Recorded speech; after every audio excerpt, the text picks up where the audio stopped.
Proud supporters of Africa this week. Engine, with us, you are number one. This week, Nigerians go back to the polls. That's after logistical problems led to a postponement of the previous week's elections. We spoke to the Commonwealth Observer and the former president of Botswana in Abuja, his name is Festus Mogae, about his expectations of the elections to be held this weekend. Well, the whole nation is looking forward to the coming elections with great anticipation. There is a great determination that this time round the elections be held properly. As you may know, the INEC, the Independent National Electoral Commission, has been reconstituted, a new head appointed last year, in whom great store is placed because he's highly respected. But of course, there has not been enough time for him to reorganize the INEC totally, as was demonstrated by what happened. Nevertheless, people are still determined, people are still hopeful that this time around, this is going to be a credible election. So there is a positive atmosphere, Right. even though, as usual, there are a great many conspiracy theories.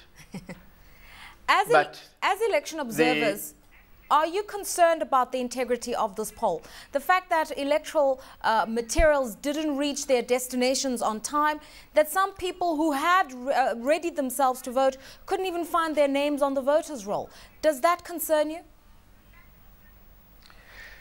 Yes, it does, but one hopes still that, that a credible election could be held. If tomorrow all the election materials will have reached all the 124,000, or rather 120,000 polling stations, and if all the polling stations open in time, and if all those who present themselves for accreditation are indeed accredited, or even if there were some who will be maybe not be found in the electoral register, but if the majority, the vast majority who turn up were actually accredited and later were able to vote in a transparent manner, in an orderly manner, then it's still possible that a credible election could take place, which will reflect the will of the Nigerian people. As you know, this country has a history of, to say the least, seriously imperfect elections. And it is agreed that the 2007 one was about the West. And the feeling is that the nation and even the national institution must redeem itself by holding a credible, transparent election this time round. South Africa's Minister of International Relations and Cooperation, Maitengwana Mashibana, is confident that South Africa's new partnership with BRIC countries will place the African agenda firmly on the global scale. South Africa will formally join the League of Emerging Economies this April. We see this as quite opportune to bring in foreign direct investment, but also to open up more markets for the African continent. I did say earlier on that in 1993, the trade between BRIC countries and the African continent was about 4%. It has jumped to 19% since the talk about South Africa joining BRICS came into being, to a tune of about 147 billion, with the balance very much in favor of the African continent. So we are really quite elated about these developments, and we think with us joining, it will actually give further impetus to the growth of our trade and investment opportunities with the African continent. We've also made an undertaking that economic diplomacy is what South Africa needs at the moment, if we could continue to champion the cause not only of our country but of our region and the continent as informed by our foreign policy. We're working together with BUSA and Business Leadership South Africa, and we believe they are now waking up to the reality that they need to work with government, as Jerry's question had come to mean that we need partnerships. Speaking in Johannesburg at a briefing about South Africa's BRICS partnership later this month, Minister Nkoana Mashabane emphasized her government's stance on the importance of regional stability, with particular reference to Zimbabwe and Africa's last absolute monarchy, Swaziland. For the very first time, the SADC Troika statement says it all, that we believe that it's about time that the Zimbabweans focus on the final implementation of their own agreement, which gave birth to the global peace agreement that gave birth to the government that they're in now. On Swaziland, I've got a meeting with the Swazi foreign minister now. I can't preempt anything. I need to go and listen to him before we make pronouncements. The minister also revealed South Africa's envisaged leadership position in regional matters. African Renaissance Fund, we are going to be collapsing that into the SATPA, South African Development Partnership Agency. That's not really, it's meant to look at all-encompassing engagements that South Africa gets into with the African continent, including peace-making, peace-building, post-conflict and reconstruction in areas of conflicts. Taxation was brought under the spotlight this week at an international conference held in Cape Town, South Africa. The African Tax Administrators Forum focused on the role of taxation in building sustainable African industries and also its importance in sustaining domestic resource mobilization. Ashley Evans was there. Ministers today met with the heads and senior officials of African tax administrations and other global institutions to discuss challenges to African tax policies. The African Tax Administration Forum has partnered with Korea to increase the awareness and importance of sovereignty of domestic resource mobilization. The role of ATAF is to assist in the building of capable and efficient revenue authorities across the continent. One of the biggest challenges for Africa is to collect taxes within domestic economies that is due, and the collection of those taxes can largely fund Africa's own development. The forum attracted leading fiscal organizations and speakers such as the African Development Bank, South Africa's Deputy Minister of Finance Nhlanhla Nene, and the SARS Commissioner Oupa Magashule. It's a very important conference from a point of view that if you look at tax as a percentage of GDP across the continent, it's still in most instances in single digits. For south of the Sahara, we're just starting on double digits, but in the lower tens of the double digits. So what it means is the amount of money that governments across the continent are mobilizing are very low. Over the past 3 decades, Africa has lost about $1 trillion in capital outflow, largely as a result of losses that could have been generated if African revenue authorities were able to capture this. And there's a lot of reasons why we are not able to catch the revenue that is due. With many North African countries facing corruption in government, issues such as internal corruption and tax evasion were at the forefront of the discussion.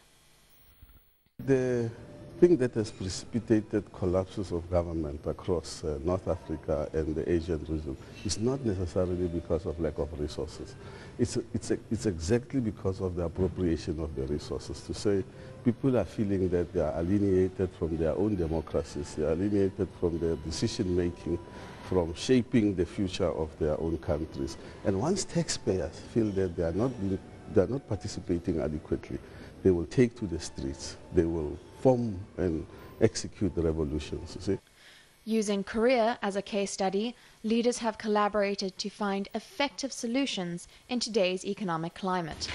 African economies are also predicted to grow at the annual rate of 5.8% over the next decade.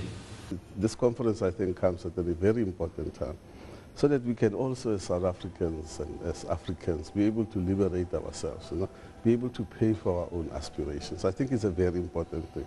It's quite liberating to make your own policy, plan your priorities, execute them without having to satisfy the conditions, of donors, people that you lend money from. So it's important for self-realization. I mean, the same way that Korea did it, Korea mobilized, it was driven by manufacturing, very highly skilled people. So this conference happens at a time that I think, for the next millennium, where Africa is looking forward to really improving its own development. The African Tax Administration Forum and Korea's Ministry of Finance convened today in Cape Town, South Africa, to discuss the challenges of African tax policy and administration. With over 34 countries in attendance, the forum was well represented. Ashley Evans reporting for CNBC Africa in Cape Town, South Africa. As from July the 1st, one of Africa's biggest infrastructure projects will be doing a roaring trade, carrying more than 1 million passengers a day and 3 million per month. CNBC Africa's Chris Bishop went on board for a test run.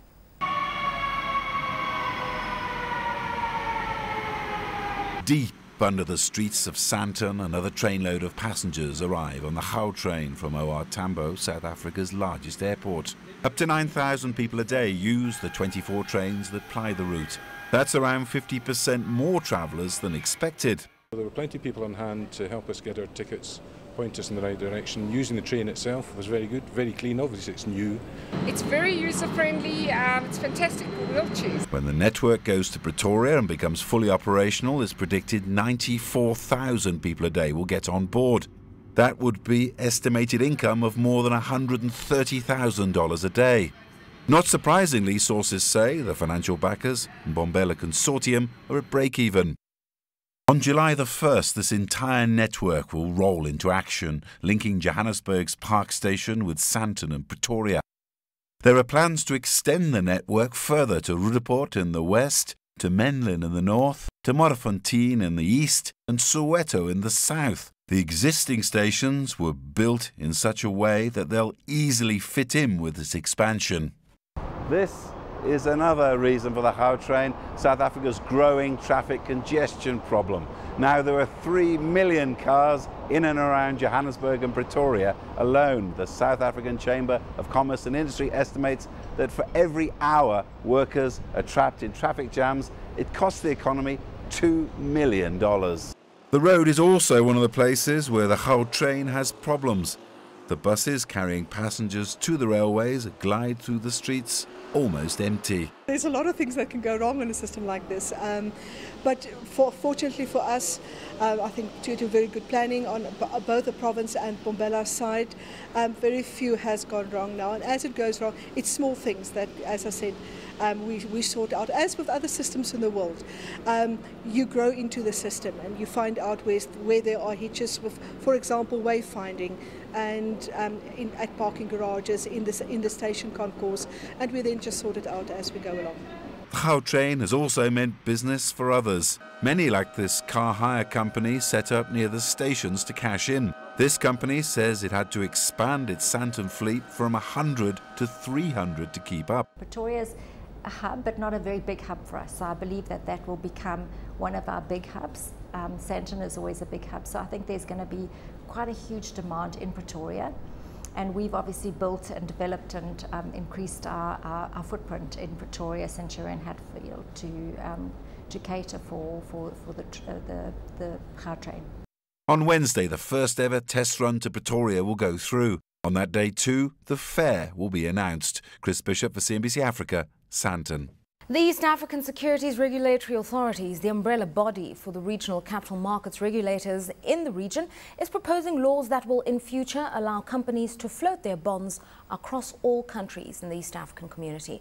Fred Mweni is the Group Managing Director of Tower Securities. He explained the proposal. It's a quite good move, and we've been expecting this. You'll remember that we have more than 6 companies listed in Kenya who have gone to cross-list in Uganda, Tanzania, and latest in Rwanda. And I think East Africa and Kenya Airways, Nation Media, they're doing extremely very well, not only in this market, but in those markets as well. And I think there's a window to give opportunity for the investors on the corporate bond side that they can be able to do. And I think the demand is there as well. We've seen, for example, Safaricom did its MTN as well as the syndicated loan.